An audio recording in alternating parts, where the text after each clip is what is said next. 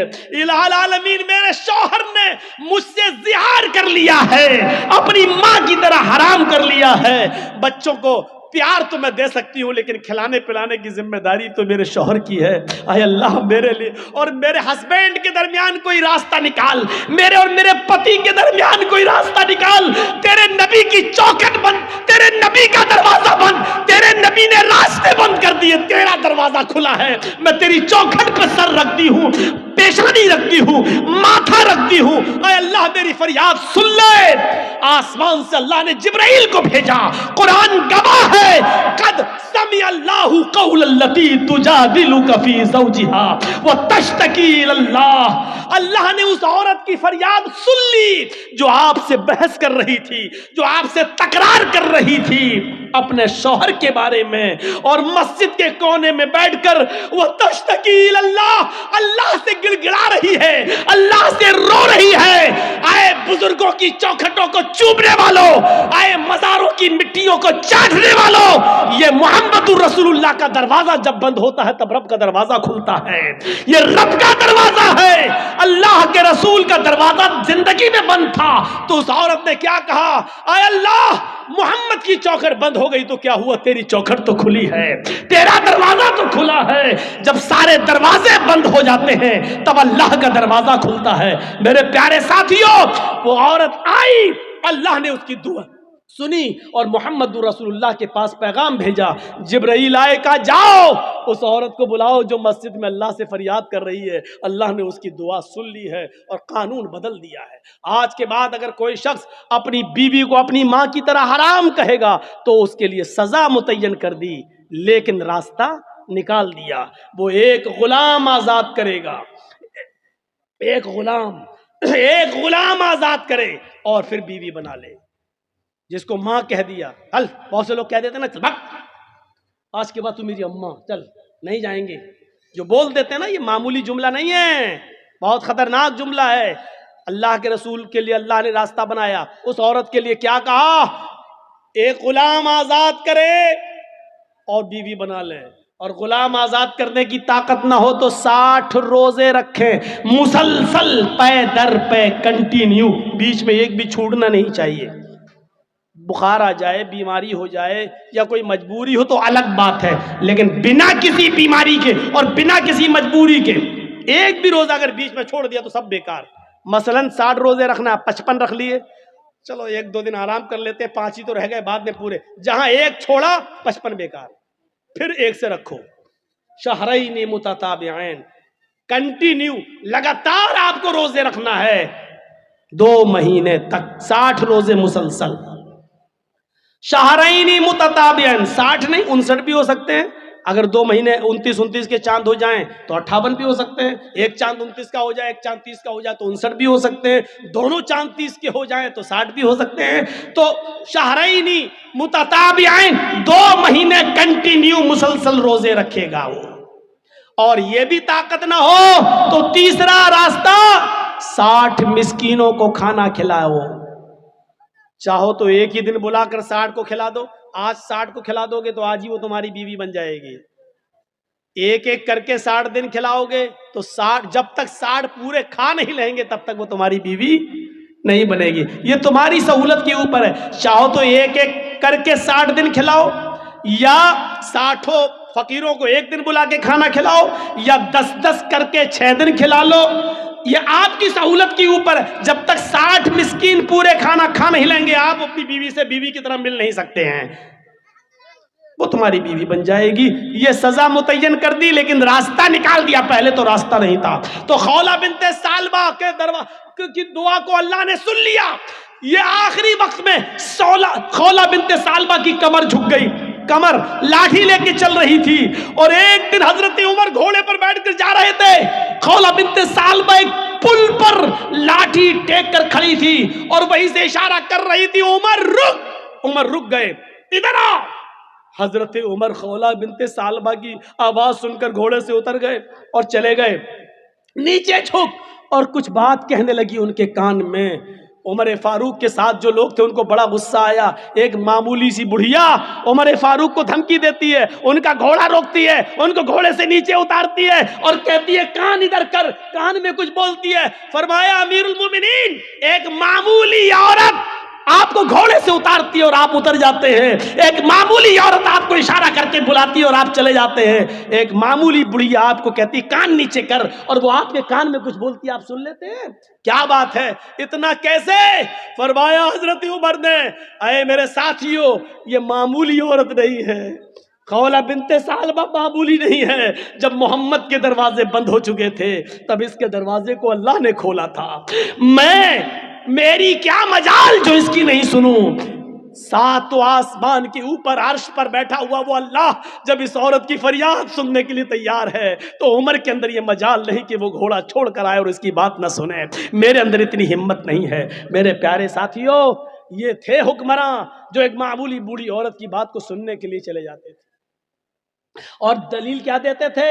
اس عورت کی بات کو جب اللہ نے ساتویں آسمان کے اوپر سنا تو عمر کی مجال کیا ہے جو زمین پر رہ کر اس کی بات کو نہ سنے؟ نہیں، میرے اندر اتنی جرت نہیں ہے، میرے اندر اتنی بہادری نہیں ہے، میرے اندر اتنی۔ تو اسلام سہولت کا نام ہے، اسلام آسانی کا نام ہے۔ آپ دوسروں کے لیے آسانی پیدا کریے، لڑکی والوں کے لیے مجبوریاں پیدا مت کیجیے۔ آپ کو معلوم ہوگا کہ ایک صحابی آئے، کتنی اس سے زیادہ آسانی کیا ہوگی؟ ایک صحابی آئے، اللہ کے رسول میں تو ہلاک ہو گیا۔ سنو، بڑی ہنسی آئے گی آپ کو یہ واقعہ سن کر۔ آئے اللہ کے رسول میں تو برباد ہو گیا۔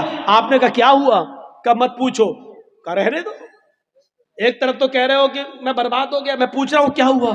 کہا کیا ہوا بتاؤ نا۔ کہ اللہ کے رسول پوچھنے میں بھی شرم آ رہی ہے۔ کہ ان اللہ لا یستحی من الحق، اللہ تعالیٰ حق بات سے نہیں شرماتا ہے، بتاؤ کیا بات ہے؟ کہ اللہ کے رسول میں روزے سے تھا اور روزے کی حالت میں بیوی سے مل لیا۔ آپ نے کہا اوف، فرض روزہ تھا، اچھا ہم بستری کر لیں۔ آپ نے کہا ایک غلام آزاد کرو۔ ہم بستری، جو روزے کی حالت میں بیوی سے ہم بستری کر لے تو اس کی تو یہی سزا ہے، وہ روزہ تو پورا کرنا ہی پڑے گا، اس کے علاوہ 60 روزے اور رکھنا پڑیں گے۔ پہلے ایک غلام آزاد کرو۔ کہ اللہ کے رسول مجھے تو خود غلامی کرتے کرتے پوری زندگی ہو گئی دوسرے کی، میں کیا غلام آزاد کر پاؤں گا؟ میرے پاس تو یہ آپشن ہی نہیں ہے۔ آپ نے کہا 3 آپشن ہے۔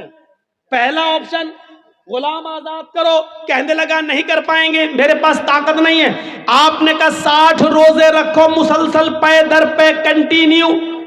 کہنے لگا اللہ کے رسول 60 روزے، 60 کہاں؟ کہ ایک روزہ میں تو یہ حالت ہے کہ بیوی سے مل لیا، صبر نہیں ہوا۔ آپ کہہ رہے ہیں 60 روزے رکھو، میرا کیا حال ہوگا؟ میں تو نہیں رکھ پاؤں گا، یہ بھی طاقت نہیں ہے میرے اندر۔ اور کمزور آدمی رمضان کے روزے تو بڑی مشکل سے رکھ پاتا ہوں، اس کے علاوہ 60 روزے اور میں کیسے رکھ پاؤں گا؟ آپ نے کہا پھر تیسرا ایک اور آپشن ہے تمہارے لیے۔ کا کیا؟ کہ 60 مسکینوں کو کھانا کھلاؤ۔ کتنے؟ کہ 60۔ کہ اللہ کے رسول شاید آپ کو میرے گھر کا حال نہیں معلوم۔ آپ نے کہا تم نے کبھی بتایا ہی نہیں تو معلوم کیا ہوگا؟ کہ اللہ کے نبی صبح اگر مجھے کھانے کو مل جائے تو شام کو بھوکا سوتا ہوں، اور شام کو مل جائے تو صبح بھوکا اٹھتا ہوں، پھر صبح نہیں ملتا۔ میرے گھر میں 2 ٹائم کا کھانا نہیں بنتا، میں 60 مسکینوں کو کھانا کہاں سے کھلاؤں؟ آپ نے کہا رکو، اچھا 3 آپشن تمہارے پاس، تینوں نہیں ہے؟ کہاں؟ دیکھیے پھر بھی راستہ نکالا۔ کہا کیا؟ رکو، نماز کا ٹائم ہوا، آپ نے لوگوں سے کہا اپنے بھائی کی مدد کرو، اس کو غریبوں میں کچھ دینا ہے، مسکین ہے، خود غریب آدمی ہے۔ اچھا اب چندہ ہوا اس کے لیے۔ کھجور ہی اس زمانے میں چلتا تھا، کوئی 2 کھجور لایا، کوئی 5 لایا، کوئی 10 لایا، اور ظہر سے عصر تک چندہ ہوتا رہا، پورا 10 کلو کا ایک ٹوکرا بھر گیا کھجور کا، اتنا بڑا ٹوکرا بھر گیا۔ آپ نے اس ٹوکرے کو اٹھا کر اس کو دیا، لے پکڑ، تمہارے بھائیوں نے تمہاری مدد کی ہے، جاؤ یہ کھجور اپنے گاؤں میں لے جاؤ، اپنے قبیلے میں سب غریبوں میں دے دینا، انہی کو بانٹ دینا، تمہارا کفارہ ادا ہو جائے گا، تمہاری غلطی مٹ جائے گی، جاؤ یہ غریبوں میں تقسیم کر دینا۔ کہنے لگا اللہ کے رسول کہاں اس کو بانٹوں؟ کہا اپنے گاؤں میں۔ کس میں بانٹوں؟ کہا غریبوں میں۔ کہتا اللہ کی قسم پورے گاؤں میں مجھ سے زیادہ غریب کوئی ہے ہی نہیں۔ یہ دیکھیے، اے اللہ کے رسول پورا گاؤں آپ دیکھ لیجئے، میرا پورا قبیلہ، میرے پورے گاؤں پورے قبیلے میں مجھ سے زیادہ غریب کوئی ہے ہی نہیں. یہ سن کر اللہ کے رسول کی بھی ہنسی نکل گئی. کیا کہہ رہے ہو؟ پورے گاؤں میں تم سے زیادہ غریب کوئی نہیں. کہا نہیں، تو جاؤ تم خود ہی لے جاؤ، خود کھا لینا، اپنی بیویوں بچوں کو کھلا دینا، تمہارا کفارہ ادا ہو جائے گا. یہ آسانی. جرم بھی کیا، آپشن بھی نہیں ہے تینوں میں سے کوئی ایک، چندہ بھی ہوا اس کے لیے، اور اللہ کے رسول نے کہا جاؤ غریبوں میں بانٹ دینا، تو کہتا مجھ سے زیادہ غریب کوئی ہے ہی نہیں. تو آپ نے کہا تم ہی کھا لینا، جاؤ اور اپنی بیوی بچوں کو کھلا دو، کفارہ ادا ہو جائے گا. یہ لیجئے، یہ آسانی ہے، آسانی. اس سے زیادہ سہولت اور کہاں ملے گی؟ اس لیے انسانیت سیکھو. انسانیت کا سب سے بڑا علم بردار کوئی مذہب ہے تو اسلام ہے. آپ بتائیے یہ تعلیم کہاں ملے گی؟ وَلَا تَسُبُّوا الَّذِينَ يَدْعُونَ مِن دُونِ اللَّهِ فَيَسُبُّوا اللَّهَ عَدْوًا بِغَيْرِ عِلْمٍ. یہ کہاں ملے گی تمہیں تعلیم؟ دنیا کے کسی مذہب کو اٹھا کر دکھا لو. آج بہت لوگ چلاتے رہتے ہیں ہم یہ ہم وہ، اور آج بنے بیٹھے ہیں لوگ، کرسی سنبھالے بیٹھے ہیں، لیکن یہ دکھائیں اللہ کیا کہہ رہا ہے؟ لا تسبوا الذین یدعون من دون اللہ. جو لوگ اللہ کے علاوہ غیر اللہ کی عبادت کرتے ہیں، مدد کے لیے غیروں کے پاس جاتے ہیں، غیروں کی عبادت کرتے ہیں، تم ان کے بزرگوں کو برا مت کہو، ان کے معبودوں کو برا مت کہو. لا تسبوا الذین یدعون من دون اللہ. جو اللہ کے علاوہ غیروں کی عبادت کرتے ہیں تم ان کے بزرگوں کو گالی مت دو. کیا کہا؟ ان کو گالی مت دو. کیوں؟ فَيَسُبُّ اللَّهَ عَدْوًا بِغَيْرِ عِلْمٍ. پھر وہ دشمنی میں تمہارے اللہ کو گالی دیں گے بغیر علم کے. پھر وہ جہالت کی بنیاد پر وہ تمہارے رب کو گالی دیں گے. مسلمانوں، یہ سب سے بڑی نصیحت کی اللہ تعالیٰ نے. مسلمانوں بتایا کیا؟ اگر کوئی ہمیں الٹا کہہ رہا، غلط کہہ رہا ہے، تو اس کا یہ مطلب نہیں کہ تم بھی اس کو الٹا کہو گے. کوئی ہمارے، یہ بتائیے، کوئی پاگل کتا اگر ہمارے پیر میں کاٹ لے، اب آپ سمجھ جاؤ تو مزہ آ جائے ہم پاگل کتا کس کو کہہ رہے ہیں. اگر اس پاگل کتے کو آپ سمجھ جاؤ تو میری پوری تقریر کامیاب ہے، اور یہ نہیں سمجھ پائے تو پھر بیکار ہے. ہم پاگل کتے کا نام اس لیے نہیں لے رہے ہیں کیونکہ ان چینل والوں نے مجھے مجبور کر دیا ہے سچ بولنے پر، اور کڑوی بات بولنے پر مجھے مجبور کر دیا ہے. نہیں بولتا ہوں میں. اب یہ آپ کو اشاروں میں سمجھنا ہے. ان چینل والوں نے اپنا چینل چمکانے کے لیے مجھے وہ جملے نہ بولنے کے لیے مجھے مجبور کر دیا ہے. اب ہم نہیں بولیں گے، کسی بھی جلسے میں نہیں بولیں گے. اس پاگل کتے کو اگر آپ سمجھ جائیں تو مزہ آ جائے، پوری تقریر آپ سمجھ جائیں گے. وہ پاگل کتا کون ہے؟ اگر کوئی پاگل کتا ہمیں کاٹ لے تو اس کا جواب یہ نہیں ہے کہ ہم بھی اس پاگل کتے کو کاٹیں. کیا کوئی عقل مند اس پاگل کتے کو کاٹے گا؟ اچھا یہ بتائیے کہ ایک پاگل کتے نے ہمیں کاٹ لیا، اب ہم اس کو کاٹنے جا رہے ہیں تو لوگ ہم کو کیا کہیں گے؟ یہ بھی پاگل ہے. کتے نے کاٹا، پاگل تھا تو بھی اس کو کاٹا. کوئی اگر ہمارے نبی کو گالی دے رہا ہے، ہمارے نبی کی شان میں الٹا سیدھا بول رہا ہے، وہ پاگل ہے، اس کا دماغ بھرشٹ ہو چکا ہے. اب ہم اس پاگل کتے کو کاٹنے جائیں، یہ کہاں کی انسانیت ہے؟ میرے بھائیوں، کتنی مشہور مثال ہے. کتے بھونکتے رہتے ہیں اور ہاتھی چلتا رہتا ہے. آپ نے دیکھا ہے کبھی بھی ہاتھی نے پیچھے مڑ کر کتے کو نہیں دیکھا ہے. کتے بھونک رہے ہیں، ہاتھی چل رہا ہے. کیوں؟ وہ جانتا ہے اگر مڑ کر، اگر ہم نے دیکھا پیچھے مڑ کر اور ان کو گھرایا تو ہمارا وقت برباد ہوگا. ہم جہاں جانا چاہتے اس منزل سے ہم رک جائیں گے. وہ کتے ہیں بھونک رہے ہیں، بھونک بھونک کے خود ہی تھک جائے گا. ہم کیوں اپنا وقت برباد کریں؟ مسلمانوں، میں نے بہت کچھ کہہ دیا ہے. ہمارے نبی کو گالی دی جا رہی ہے، ہمارے نبی کی شان میں گستاخی بھی ہو رہی ہے، کارٹون تک چھاپے جاتے ہیں، اشتعال، ہمیں مشتعل کرنے کے لیے نعرے بھی لگائے جاتے ہیں.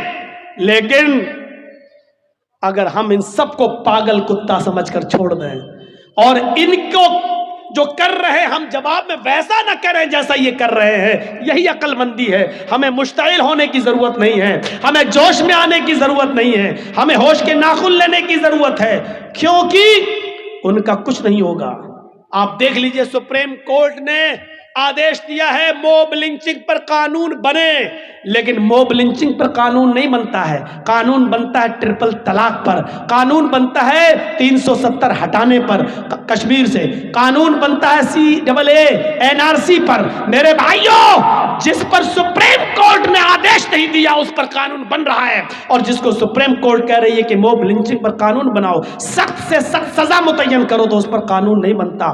آپ دو چار ویسے ہی نعرے لگا کر کیا کر لیں گے؟ اس حمام میں جب سب ننگے ہیں تو آپ کیا کر لیں گے؟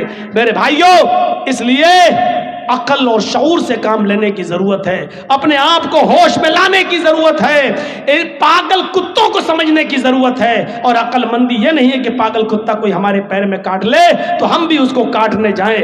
یہی قرآن نے کہا ہے لا تسبوا الذین یدعون من دون اللہ، تم ان کو گالی مت دو جو اللہ کی عبادت نہیں کرتے، غیر اللہ کی عبادت کرتے ہیں، تم ان کو گالی مت دو۔ اگر تم ان کو گالی دو گے تو کیا ہوگا؟ فَيَسُبُّ اللَّهَ عَدْوًا بِغَيْرِ علم، تو وہ بھی تمہارے اللہ کو گالی دیں گے، وہ بھی تم ان کے جھوٹے خدا کو گالی دو گے، وہ تمہارے اصلی خدا کو گالی دیں گے، تم ان کے جھوٹے معبودوں کو برا کہو گے، جواب میں وہ تمہارے اصلی رب کو برا کہیں گے۔ اس لیے اصلی رب کو گالیوں سے بچانے کے لیے ان کے جھوٹے خداؤں کو گالی مت دو، گالی مت دو۔ ان کے اندر جہالت ہے، بغیر علم، وہ جہالت کی بنیاد پر رب کو گالی دیں گے، کیونکہ وہ اللہ کو جانتے نہیں ہیں، پہچانتے نہیں ہیں۔ تو یہ میری تقریر کا خلاصہ تھا میرے بھائیوں۔ 11 بجے میرا ٹائم تھا، اور شاید 11:15 بجے 11:30 بجے مجھے لایا گیا، پونے 2 گھنٹے، اور آج اس سفر کا یہ میرا پہلا پروگرام تھا۔ میں لکھنؤ سے سیدھے چلا دلی، ڈائریکٹ فلائٹ نہیں تھی، پہلے دلی اور پھر دلی سے پھر ادھر۔ تو میرے بھائیوں، پھر وہاں سے یہاں تک آنا، اور بالکل تھکا ہوا، کیونکہ کل میں پھر اٹاوا گیا، اٹاوا سے پھر لکھنؤ آیا، پھر لکھنؤ سے پھر دلی گیا، پھر دلی سے باگڈورہ آیا۔ تو میں بھی انسان ہوں میرے بھائیوں، کوئی مشین تو ہوں نہیں کہ جتنا چاہو اتنا بولتے رہیں۔ تو ہم دعا کرتے ہیں اللہ تعالیٰ سے کہ بارے الہ ہماری خطاؤں کو معاف فرما دے، ہمارے گناہوں کو بخش دے، ہمارے اندر انسانیت پیدا فرما دے، اور اسلام انسانیت کا درس دیتا اللہ، یہ انسانیت کوٹ کوٹ کے ہمارے اندر پیدا فرما دے۔ بارے الہ ہم تجھ سے دعا کرتے ہیں، جو لوگ پاگل کتوں کی طرح ہمیں کاٹ رہے ہیں، اے اللہ تو ان کو عقل سلیم عطا فرما، اور ہم مسلمانوں کو صبر کرنے کی توفیق عطا فرما۔ بارے الہ ہمیں ہر معاملے میں عقل و شعور سے کام لینے کی توفیق عطا فرما، جب تک تو ہمیں زندہ رکھ، اسلام پہ زندہ رکھنا، جب ہمارا خاتمہ ہو تو ایمان پر ہمارا خاتمہ فرمانا۔ وما علینا الا البلاغ المبین، وآخر دعوانا ان الحمد للہ رب العالمین۔ السلام علیکم ورحمۃ اللہ وبرکاتہ۔ جو لوگ مدرسے کا تعاون، تو وہی تو بول رہا تھا یار، ایک لیڈیز سنا دی ہے، تو وہی تو بول رہا تھا۔ تو میرے بھائیوں، جو لوگ اس مدرسے کا تعاون نہیں کر سکے یا کر چکے ہیں اور مزید کرنا چاہتے ہیں، تو میں 5 منٹ یہاں بیٹھا ہوں، کچھ ہم سے بھی محبت کر لیجئے، کچھ میرے ہاتھ میں بھی دے دیجئے، میرے لیے